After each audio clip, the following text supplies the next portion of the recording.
Alright, what's good guys? It's Poku Banks, baby. Welcome back to my channel. If you're new here, please leave a like, comment and subscribe. And now in today's video, I'm going to be talking about something a little bit different. A lot of people talk about, the side hustles that do work, best side hustles to do in 2021 or the best side hustles to start today.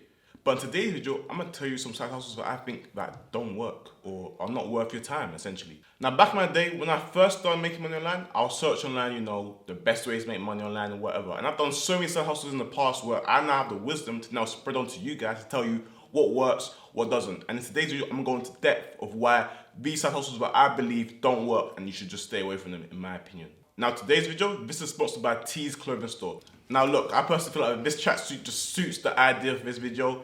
I'm all about side hustles. God bless the hustle. So if you guys are interested, please use the code BANKS for 10% off on T's Clothing Store. It will be linked down below in the description. But now let's move on to it. The first side hustle that I think does not work and is a waste of time essentially is either Forex signals / betting tips. So now, what is Forex signals?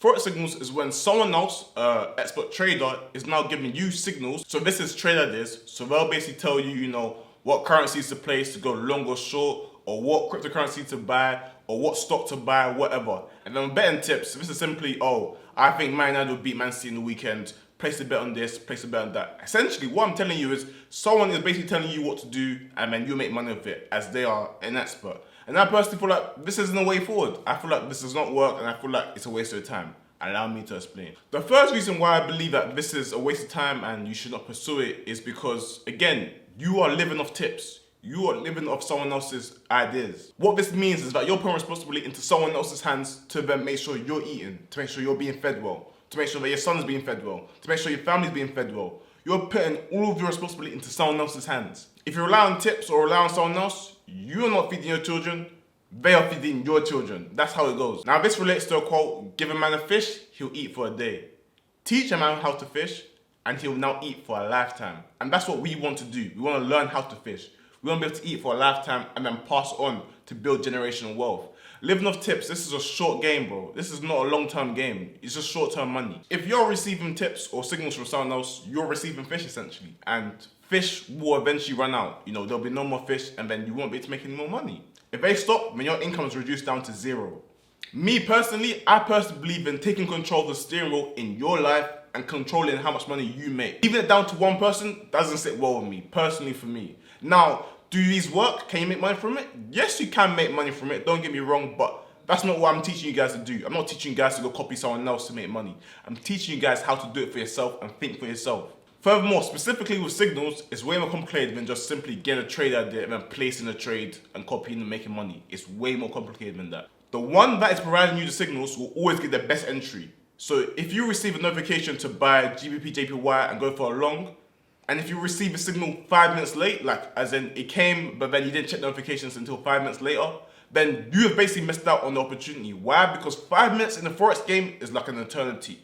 A lot can happen in 5 minutes, trust me. Price can move, price is volatile. So if you now enter this trade 5 minutes late, you could either mess up your entry, therefore not make the same profits as the one that sent that signal, or you might even miss the trade altogether. The only way that you can profit off someone else's trades is if there's some sort of trade copier. So this is where they place the trade and then it copies over to your account and then places it automatically for you. This way you will make profit. But with signals, I don't think it's worth pursuing, and I personally feel like you should learn how to trade Forex yourself. Furthermore, learning how to trade is a way monetizable skill. So not only will you scale in terms of making more profits by compounding your account, you can also teach others how to trade or also do your own service of doing trade copies or whatever. So again, learning how to trade is the best way to go forward. I wouldn't get into any sort of signals unless you're trying to learn from a person and try to understand why they place those signals. That's the only exception that I'll allow, but other than that, I don't recommend it. Now, the second side hustle that I personally believe that don't work and is a waste of your time is surveys and trivial making money online websites. Allow me to explain. Now, one reason why I've actually included surveys in this is simply because, it just doesn't work for me. Either they'll forfeit me off the survey because I'm not the right candidate for them. And secondly, it's just not worth the money. It's just not enough money for me, personally, per survey.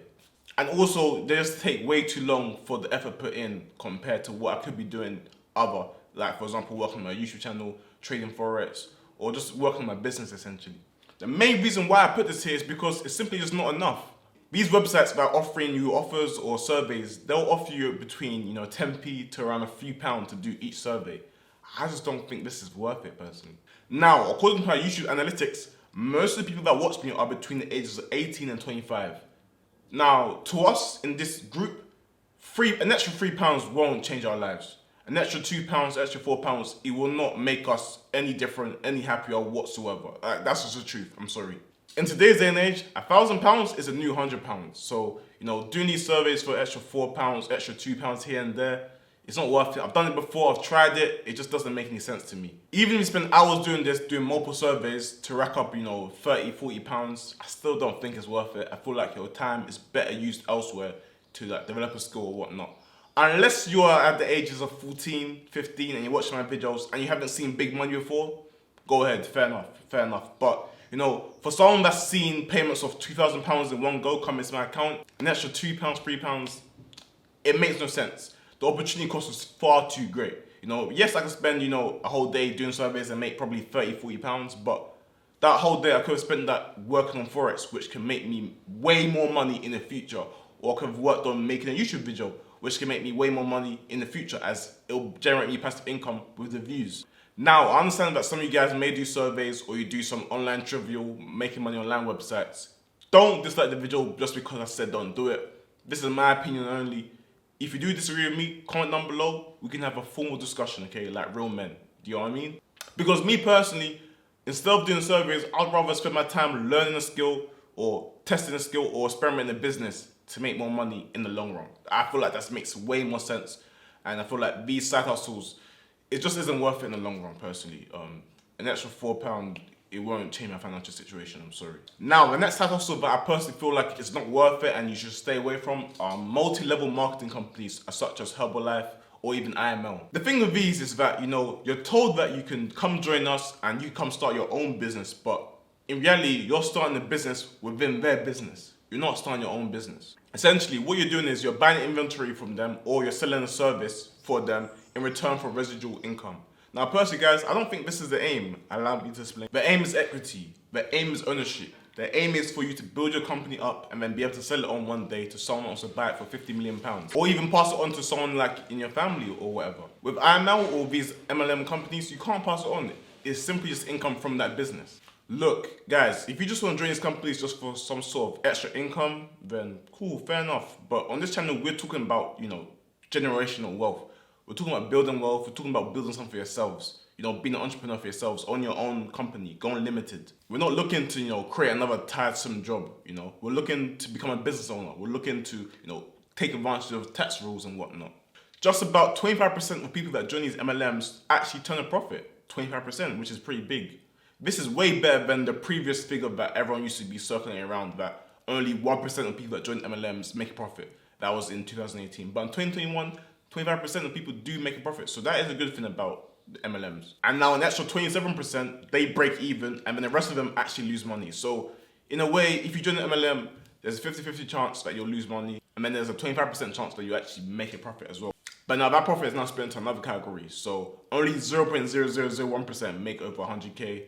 Most of the people that make a profit only make between £1,000 and £2,000. So again, look into it, do your research. And also, a lot of people ask me, why did I never join IML? What do you think of IML? Now, IML, also International Markets Live, they give away Forex content, so they help teach you, educate you. They have all sorts of services, harmonic scanner, all sorts of things. The main reason why I didn't join is because there's better alternatives and better competitors elsewhere for cheaper, Obviously, they didn't have the whole scheme of referrals, so you couldn't make money from them. But what they were teaching you Forex-wise, so that's one of the main reasons why I didn't join, and just cheaper, better alternatives elsewhere to learn trading. So I didn't think IML was necessary for my journey.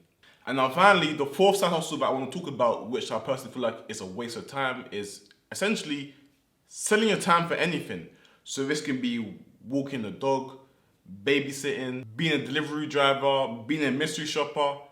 Essentially selling your time, exchanging your time for a certain paycheck, or whatever someone is willing to pay you for a certain task. So paying you £3 to be a mystery shopper at Sainsbury's or something. Now obviously this works, it makes money, but guys, you need to ask yourself this one question. Is this worth my time? Is my time worth £4 an hour? Is my time worth £8 an hour? How much is your time worth to you? Could you be doing better things with your time? Or do you think, you doing delivery for £8 an hour is worth it? Maybe you need the money, maybe you don't. But again, you need to ask yourself, are you worth, £10.50 an hour? I used to work at Tesco's for £10.50 an hour. I don't think I'm worth £10.50 an hour. I'm thinking I'm worth way more than that. The reason that I quit Tesco back in August is because my personal brand, Poku Banks, started taking off financially. So I started making money from promos, selling courses, Forex, all sorts. So it got to a point where either I could work for £10.50 an hour, or I could work on my personal business, or I could work on my business, which is generating me way more money per hour. So it got to a point where my time was way more valuable than working at Tesco's. So that's why I left. Simple as. It was literally a summer job. I only worked there since from April to August. That's all. But guys, remember, again, this channel is all about sharing my journey and progressing. In 5 years' time, looking back in these videos will be nostalgia. It'll be like, wow, Poku came from here all the way to here. So it's a thing where right now in my life, in my financial situation, these little, selling your time for £5 an hour, it's just not worth it to me. Obviously, it's up to you to keep up with me, to keep it going, so it makes sense. Now, if you're in a position where you're desperate and you need money, of course, do it. Go ahead, be a delivery driver. I'm not shaming those jobs, but I'm just saying for my financial situation, it makes no sense. Now, what I would do in my spare time is either one of the two things. A, learn a new skill and monetize it. So in my sense, I'm now learning Forex. I'd rather spend time learning Forex, honing my skill, making it better, which is also scalable. So that means I can make more than £1,000 per hour if I really wanted to, instead of working a job for like £8 an hour or whatever. Or B, turn it into a business or do drop servicing. Now with A, allow me to tell you a story. I know there's one guy that used to cut my hair back in school days, and he started learning how to cut hair being a barber in year 12. So this is around the ages of 17, and he was charging £5 for every haircut, okay? Now, as time went on, he got better and better, and eventually, next summer after that, he was charging, £10 to £15 for every haircut. Why? Because his haircuts were pretty good. And then as time went on even more, he even went to university and expanded his business. And he started cutting more celebrities' hair, more influencers' hair, more musicians' hair. He started cutting loads. Now, with this also increases value. That skill that he had with barbering that he was spending his time learning, he's now able to offer way more for his services. Now, I must have shouted him for a haircut a few months ago during quarantine, and I must have been like, yo, let me get a haircut. Guess what this guy told me? £50. This is the same guy I got a haircut from him maybe 2 years ago for £15. The reason he now went on to go charge me £50 is because his status is elevated. This guy's cut Young Thug's hair, YBN Almighty J's hair. These are big time US celebrities. His status is now elevated and he's now able to offer a high price because his service is now catered to that audience now. That one skill that he learned, he was charging £5 for a few years ago, he's now charging £50 for. He's making 10 times the amount per haircut now. And that's why I say, learn a skill and then be able to scale it. This is what I'm saying. Even with Forex trading that I'm doing on the side, I can now scale this. I could be making £10 per trade, to £100 per trade, to £1,000 per trade, to £10,000 per trade. You can scale up. This is what I'd rather spend my time doing and learning and honing instead of working, for delivery for £8 an hour. Personally, it makes more sense for me. By the way, of course I said no, I didn't get a haircut for him for £50, but I congratulate him and I respect it. It's a hustle. Now, for B, the second thing I was talking about where you do your business or drop servicing, this is essentially where you become the middleman. Now, let's imagine someone offers you £20 to babysit their baby. If you now go find a younger or someone that wants to look for work for a cheaper rate, so for example, you pay them £9 to babysit the person, that £20 you got given, use £9 of that to go pay someone, and then you put the difference, £11. You made £11 for being a middleman. You've linked up with the seller and the buyer, okay? The seller in this case is willing to babysit for £9, and then the buyer is the one that wants to pay you £20 to babysit. So you've now made £11 just for managing and sorting out that transaction, if you get what I mean. In this sense, this is way more better than actually taking the time out of your day to actually go babysit. And if you could do this and leverage it and grow your business, this is how you've now made a business out of thin air. Simple as. This is what I'd rather do than actually just do something for my time. Because your time is valuable. You may be working a job, you may be busy. So again, that's what I'd rather do than selling your time for money, essentially. Now guys, that's the end of the video. I hope you guys enjoyed it. Let me know what other side hustles don't work. And let me know if you think I'm wrong in certain parts. Because again, guys, just because I have 20k subscribers does not mean everything I say is right. Does not mean everything I say is factual. This is all opinionated. This is what I think and this is what applies to my life. So again, let me know down below. Any other video ideas what you want me to do, let me know down below. I hope you enjoyed it. You already know. It's Poku Banks, baby.